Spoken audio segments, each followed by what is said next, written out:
સિંધમાંથી આયા મને મળવા આવતા અંજારની જૂનમાં એને કેદ કર્યા છે.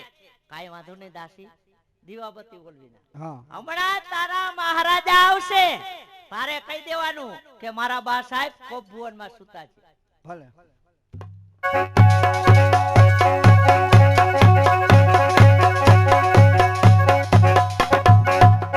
બોલ આશાપુરા માતની જય. આશો જ્યારે જ્યારે ડેલીએ ડાયરો છોડી રાણી વાસમાં આવું કાયમીને માટે આનંદ કિલોલ હોય, પણ આજ રાજમાં અચાનક અંધારા. આ શું બધું દાસી? હા બાપુ. રાજની અંદર કાયમીને માટે આનંદ અને કિલોલ હોય, પણ આજ અચાનક અંધારા. તારા બા સાહેબ ક્યાં છે? મહારાજ, મારા બા સાહેબ કોક ભુવનમાં છૂટા છે મહારાજ. તારા બા સાહેબ કોક ભુવનમાં છૂટા છે? હા. તને કઈ ખબર નથી? આ વાતની હું હાવ અજાણ છું. જા રાણીજી,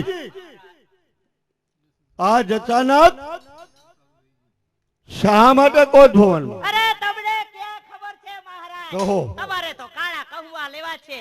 આજે અચાનક કોપ ભુવનમાં રહેવાનું એ જ કારણ. કારણ? તમારા બંધુ જેસલભાઈ તેમના દિવસે દિવસે જુલ્મો બહુ વધતા જાય છે. મારો નાનો ભાઈ જેસલભાઈ દિવસે ને દિવસે એના જુલ્મો વધતા જાય. કહો, આવા તે જેસલ શાના ગુના કરે? અરે હાબડી દે મહારાજ, કાન ખોલી. જૂનામાં જૂનો ખજાનસી કાળુમિયા જેસલભાઈએ એને મધરાત્રે ખૂન કરી નાખ્યું. જૂનો ખજાનસી કાળુમિયા એનું જેસલભાઈએ મધરાતે ખૂન કર્યું. બીજો શાનો ગુનો? બીજો ગુનો ઈ જ કે નાના નાના બાળકો પારણિયામાં પોઢા હોય, જેસલભાઈ ઉભે ને ઉભા ચીરી નાખે. નાના નાના બાળકો પારણામાં પોઢેલા રોવાનો અવાજ સાંભળી જેસલભાઈ ઉભે ઉભા ચીરી નાખે. ત્રીજો શાનો ગુનો છે? બીજો ગુનો હાંભળી લ્યો મહારાજ. કોણ કે મારા બેનના દીકરી દાનીબા સિંધમાંથી આયા મને મળવા આવતા હતા, અંજારની જૂનમાં એને કેદ કરી નાખ્યા. બરાબર છે રાણીજી, જેસલ આવે એને હું સમજાવીશ. સારામાં સારી શિક્ષા કરવાની હો. નાનો ભાઈ છે ને, હા, સમજાવીશ. સમજાવવાના. શાંત થાવ. દેશ વટો ના. કોણ છે હાજર? જેસલ જ્યાં હોય ત્યાં. જુમલો આવ. જુમલા આવ. જુમલા જેસલ જ્યાં હોય ત્યાં કચેરીમાં બોલાવ. મોટા ભાઈ બોલાવે. કાંઈ વાંધો નહીં, કહી દઉં, હમણાં જ બોલાવું. જેસલભા જ્યાં અહીંયાથી આવો. એ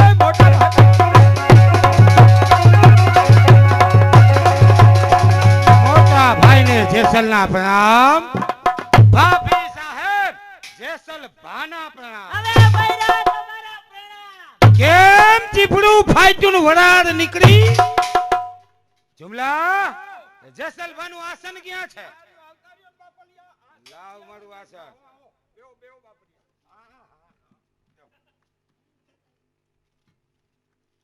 મોટા ભાઈ, કોઈ દિવસ નહીં, પણ આજ આ ભાર કચેરીમાં મને બોલાવવાનું કારણ? જેસલ હમણાં ને હમણાં ક્યાં હરે છે, ક્યાં ફરે છે? શું કીધું? ક્યાં હરું છું ને ક્યાં ફરું છું? તમે આપેલા 5 ગામ ત્યાં હરું છું ને ફરું છું, અને ભુજિયા ડુંગરની ધાર ઉપર મોજ મજા માણું છું, કોઈ દિવસ નહીં. અને આજ તમારા મુખ ઉપર ક્રોધ શા માટે? એટલા જ માટે જેસલ હમણાં દિવસે ને દિવસે તારા ઘણા ગુના વધતા જાય. છો મોટા ભાઈ, એવા તો ક્યાં જેસલના ગુના છે કે આજ આ ભર કચેરીમાં તમારે નીચું જોયા જેવું થાય. સાંભળ જેસલ, પેલો તારો ગુનો કહું કે આપણા જૂના ખજાનસી કાળુમિયા એનું તે મધરાતે ખૂન કર્યું. હા મોટા ભાઈ, ખજાનસી કાળુ મિયાનું ખૂન મારા હાથે જ. અરે શા માટે? એટલા જ માટે ખજાનસી કાળુ મિયા પાસે પૈસા લેવા ગયો, અને એને મને પૈસાની ના પાડી. મને ના સાંભળવાની આદત નથી, એટલે મેં એનું ખૂન કર્યું. અરે જેસલ, તારે પૈસા જોઈ તો મારી પાસે આવવું. મોટા ભાઈ, આ જેસલ કાઈ ભિખારી નથી કે જ્યારે પૈસાની જરૂર પડે તો મારે તમારી લાંબો હાથ કરવો પડે. મોટા ભાઈ, જેટલો હક કચ્છમાં તમારો છે ને એટલો જ હક મારો પણ છે. સાંભળ જેસલ, તારો બીજો ગુનો મારી પાસે. હવે ત્રીજો ગુનો પણ કહી દ્યો. નાના નાના બાળકો પારણિયામાં પોઢેલા, જેનો રોવાનો અવાજ સાંભળી એને ઉભે ઉભા ચીરી નાખે. હા હા મોટા ભાઈ, શા માટે? એટલા જ માટે પારણીમાં પોઢેલા નાના નાના બાળકો કે જ્યારે એની માં એને પહુપાન કરાવી અને એને ઘોડીયામાં નાખે અને ત્યારે ઈ રોવાનું ચાલુ કરે, એના રોવાનો અવાજ મારા કાને અથડાય, ત્યારે મને એમ થાય કે અત્યારથી જ રોતલ પાઈકું આ મોટો થઈ અને મારા કચ્છ દેશની હું ફતેહમારી કરી દે, આવા નમાલાને હું ઘોડિયામાં જ પૂરા કરી નાખું. જેસલભાઈ, તમે પણ એક દિવસ નાના હતા, તમને એક દિવસ પારણિયામાં પોઢાડ્યા હતા, તમને ઉભે ને ઉભા ચીરી નાખ્યા હોત. મોટા ભાઈ, ભાભી સાહેબને કહી દ્યો કે બે ભાઈની વાત હાલતી હોય ને વચમાં એનાથી ન બોલાય. સાંભળ જેસલ, તારો ત્રીજો ગુનો. કહો ત્રીજો ગુનો. તારા ભાભી સાહેબ એના બેનના દીકરી દાનીબા હા અહીંયા મળવા માટે આવતા, એનો મેનો સિંધની ધૂનમાં કે. મોટા ભાઈ, વાત તો હવે મુદ્દા ઉપર આવે. મને ખબર નહોતી કે મારા ભાભી સાહેબના બેનના દીકરી થાય છે. અને ખબર હોત તો મિયાને ઉભો ઉભો હળગાવી નાખત. એ જેસલ, આજ આટલા બધા તારા અધર્મો વધતા જાય છે. જેસલ, આજ મારે નીચું જોવાનો વારો આવે. મા બાપની ગેરહાજરી છે જેસલ, નહીંતર તારા રાય રાય જેવડા ટુકડા કરું. પણ જા, મારો નાનેરો ભાઈ છું, જા, તને હદપારની સજા કરું છું. જા, મને મોટું મને હદપાર કરતા હાથ વખત વિચાર કરજો કે આમાં તમારી ભલાઈમાં મારી ભલાઈ, મારી બુરાઈમાં તમારી બુરાઈ છે. મોટા ભાઈ, હદપાર કરતા હાથ વખત વિચાર કરજો. અરે જા જેસલ, હવે આ પ્રજાને મને મોઢું બતાવવા જેવું તે રહેવા નથી દીધો. જા, હાલો જા, તારું શ્યામ મુખ મને નો. મોટા ભાઈ, હવે તો આ કચ્છ ધરાનો કાળોતરો નાગ બની અને જો ફૂફાડે જો આ કચ્છના માણસોને નો મારી નાખે તો કાળોતરો નાગ જેસલ જાણે જો ના. અરે જેસલ, કદાચ તું કાળોતરો નાગ બન તો તારા મોટા ભાઈ ચાંદાજી રાવમાં તેવડ છે. અરે હુંડલિયો પુરાણ તને કરંડિયામાં મોટા ભાઈ, ઈ કરંડિયા પુરા એને ડંડા કહેવાય, આ તો ઈચ્છા ધરીના. અરે જા કહું છું જેસલ, હોયા જા, નહીતર રાય રાય જેવડા તારા ટુકડા કરીશ. મોટા ભાઈ, હવે તો આ તમારો કચ્છમાં અંજારગઢ, આ અંજારમાં ગઢ, જો આમાં ધોળા દિવસે જો કબૂતર નો કૂકું ને તો ઝાડે જાનું બીન. અરે જા જેસલ, જા કાળોતરા, જા, હું મને મોઢું બતાવો. મોટા ભાઈ, આ જેસલના મુખમાં રામનું નામ નથી આવ્યું, પણ આજ આ જેસલ તમને છાવટના રામ રામ કરી જાય. ભાઈ રામ રામ છે મોટા ભાઈ, રામ રામ. રામ રામ છે મોટા ભાઈ, અરે જા તારા રામ રામ છે મોટા ભાઈ, આ જેસલના છેવટના રામ રામ. જેસલભાઈ, અમને દેશ બેઠો થયો.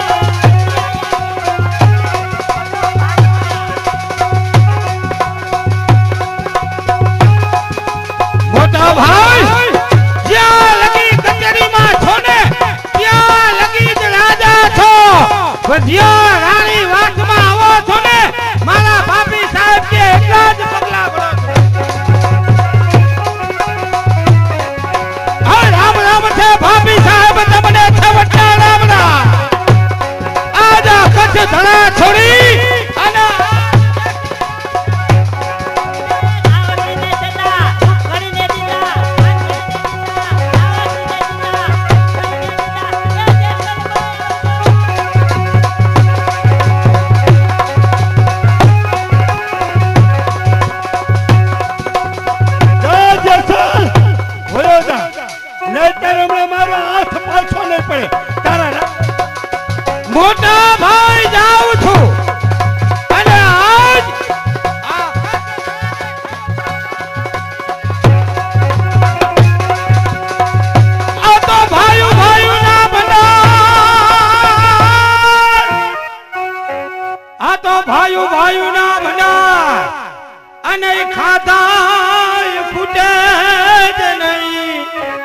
પણ હવે આવ્યા આ રાણીઓના રાજ. આ મને ભોમકા છોડાવી મારી ભાભી રે. એ જસલ તારા ભાભી સાહેબનો વાંક નથી, આ પ્રજાનો પોકાર છે. આ તો ભાઈઓ ભાઈઓમાં ભેદ નહીં. એક માના બે સંતાન હોય ને એને કોઈથી ભેદ ઉભો ન થાય, પણ જ્યાંથી એનો હથેવાળ થાય અને એક ભાઈની નારી ઘરમાં આવે ને એટલે બે ભાઈને વિખવાદ ઉભા થાય. આ તો ભાઈઓમાં ભેદ નહીં અને નહીં કુટુંબમાં કલે. એ હવે આવ્યા આ રાણીઓના રાજ. હે મને ભોમકા છોડાવી મારી ભાભી.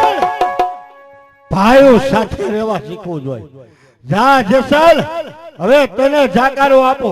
તારું મુખ મને નો બતાવ જસલ. માન ભૂલો, અરે માન ભૂલો, મર્યાદા ભૂલો, ભૂલો રજપૂત રીતને. જા ભૂસે મરજે. અખાજ મોટા ભાઈ જાઉં છું. રામ રામ.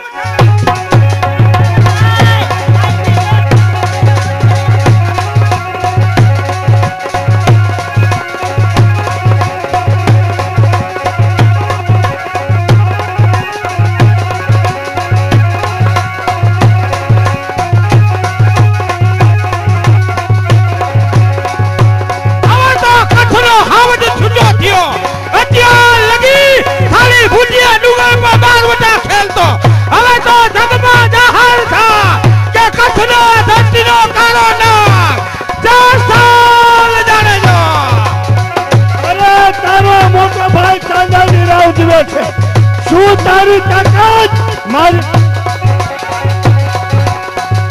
આ તો મોટા ભાઈ છો ને એટલે નકર જેસલ હામો અવાજ કરનાર આ જગતમાં જીવતો ન હોય. અરે જસલ, હજી તને કહું છું, તને પાણી પોષીને મોટો કર્યો.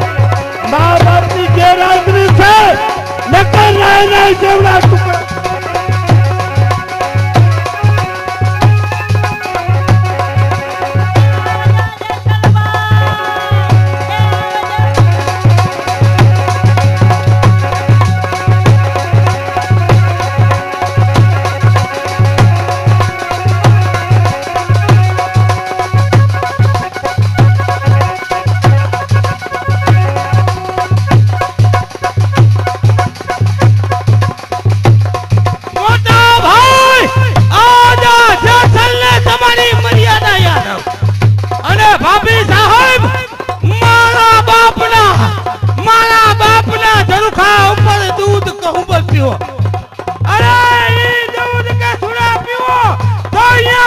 નો ખા આવે ને તો માંડો લાડીલો દિયર આવ્યો તો